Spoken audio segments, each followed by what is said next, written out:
Hi, my name's Phil. I like talking about politics, and in this video I'd like to discuss how a statement from Scott Bessent, the US Treasury Secretary, followed by Trump's own statement, is giving the impression that the White House is tentatively admitting defeat over the recklessly escalated trade war with China in particular. Now, I don't know what Trump is actually thinking. I'm never really sure that even Trump knows what Trump is thinking. But if I were China looking at these statements from Bessent and Trump yesterday, I'd be viewing it as waving the white flag of surrender. But first, for daily news and commentary, please hit the subscribe button to stay notified. So, he's done it again. Would you believe he's done it again? Trump has backed down again on his trade war, albeit on rhetoric this time. He hasn't cancelled a load more tariffs. How are more Americans not seeing that his flagship trade policy is on fire and the president is an open retreat? Basically, after the broadside they took on Monday from Trump's public war with the Fed, US stocks rallied a bit yesterday. This was tied very much to another statement from the government, from Trump's Treasury Secretary, the more rational Scott Bessent. Now, he had been speaking to investors and said that a deal with China would be reached at some point, that the trade war was unsustainable, and he said for both sides. So he's basically saying, yeah, this trade war is unsustainable for the United States. He was also reported to have said that Trump was not trying to decouple America from China, which is very much at odds with what Trump has actually been saying so far, not just with his cartoonish levels of tariffs on Chinese imports, but the stated desire to persuade other countries to raise trade barriers with China in return for lowering some of them with the USA. If that is not an attempt to decouple from China, I do not know what is. But of course, we know how politics works. Every government needs a public show of unity, but we also know that individuals within it are obviously, they've all got their own views, and those differing views battle for supremacy for the right to be made formal policy. And sometimes the prevailing view is defeated and a new government policy emerges from one of the challengers. Up until now, it was Peter Navarro who was orchestrating the trade policy, not Scott Bessent. Has Bessent managed to persuade Trump that Navarro has at least some things wrong and that it's time to dial it down? We may not know for a while, but I'll tell you what I think. I think if I were a Chinese minister reading these comments from Bessent to investors, I'd be taking it as a sign that the American government recognises the damage that the trade war is doing to themselves. This would only be reinforced when Trump said that the tariffs on goods from China would be substantially reduced. Because at that point, this isn't Bessent just saying something in private to investors. This is now Trump accepting that, yeah, we can't have these tariffs in place for long. He said they wouldn't go down to zero, but they would come right down. Now, how many times has Trump backed down or used the language of backing down, having gained no wins for himself? I've said it a few times before, not that it isn't obvious. China has a number of advantages in this trade war with the USA. Yeah, I mean, there's no point pretending it's not deeply damaging for both sides. This hurts China just like it does the USA. But China's not a democracy, and it doesn't change leaders very often.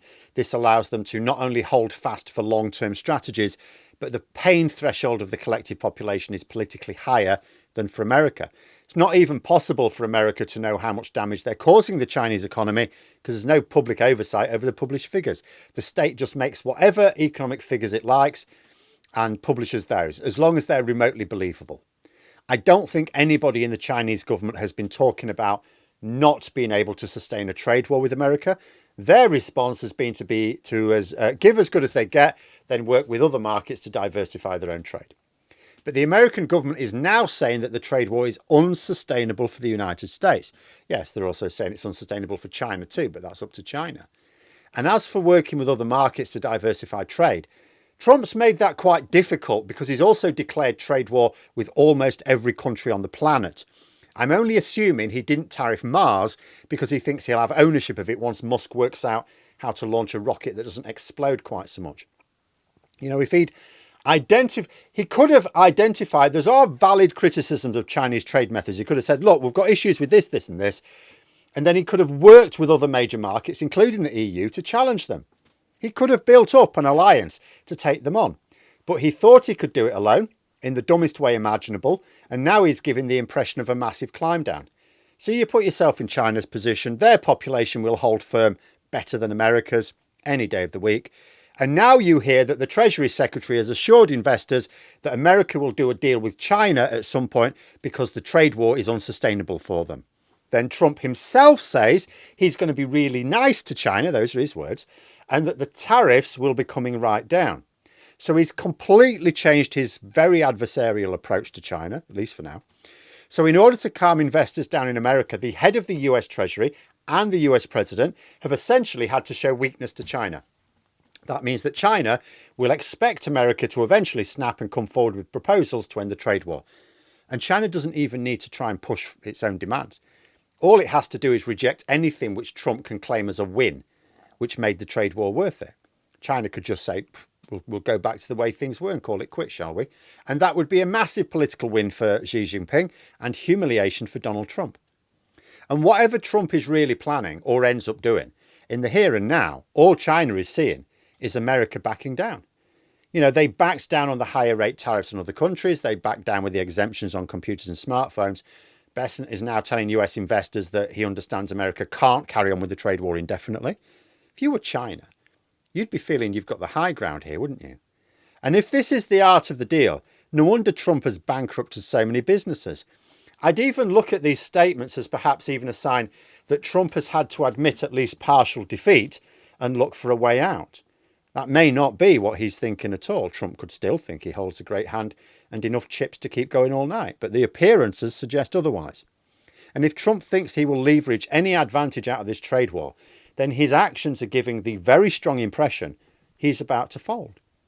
I don't think I've seen international politics done this badly since the Carthaginians, having defeated Rome, decided to let them off with a warning. And why would Bessent and Trump have said what they said yesterday? Almost certainly as a result of the market reaction on Monday, which has had Trump back down before, and then the IMF sounding the alarm on Trump destroying, basically, they reckon, $1 trillion worth of productivity in the global economy. And for the umpteenth time, this is not some cunning strategy on Trump's part or his minions. This is the last thing his Project 2025 buddies will have wanted. They will have wanted him to get control of America before messing about on the world stage. This obvious failure makes resistance to Trump inside America more likely. His tariffs policy are a material risk to his other schemes. To adequately describe the application of Trump's tariff strategy, I feel the need to steal a line from an old sitcom, Men Behaving Badly. It was conceived by a moron and engineered by a git. The only brains applied to this entire fiasco have been the climb downs, and they have just mitigated damage. They haven't achieved any gains. And now I'm wondering when the next climb down is going to be, and how do I keep coming up with video titles that are some variation on the theme of, he's back down again, because it's getting almost comical now. But there we are. Those are my thoughts. Let me know yours in the comments below. If you've enjoyed the video, please click the like button and subscribe for further content. If you'd like to support the channel further, you can click the join button for memberships. Thanks for watching, and until next time, I'll see you later.